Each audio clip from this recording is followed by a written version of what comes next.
In today's video, I'm going to teach you how to unlink a component in Webflow. Whether you're refining your design or just need to make specific changes to a particular component, knowing how to unlink it can be incredibly useful. Let's go through the steps together, making sure you have a smooth and easy to follow experience.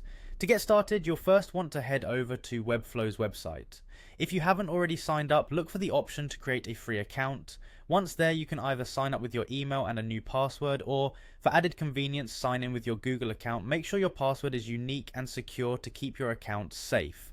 Now that you're logged in, let's move on to selecting your site from the dashboard.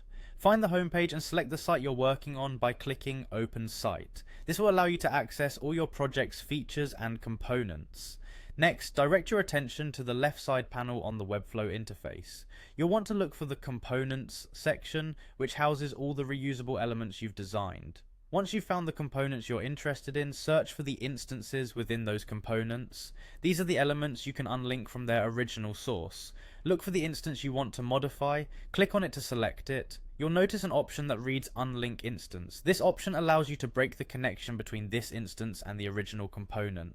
Once you've clicked Unlink Instance, your component is now independent, meaning it can be edited without affecting other instances or the master component. This is particularly helpful when you need to make unique changes such as altering styles or content for one particular use case without modifying the entire set of component instances. After you've unlinked and made your desired changes, don't forget to publish your site to save your work. Click on Publish to ensure that the changes are live and reflected on your site. You'll also want to publish to the selected domains to make these updates available to everyone visiting your site.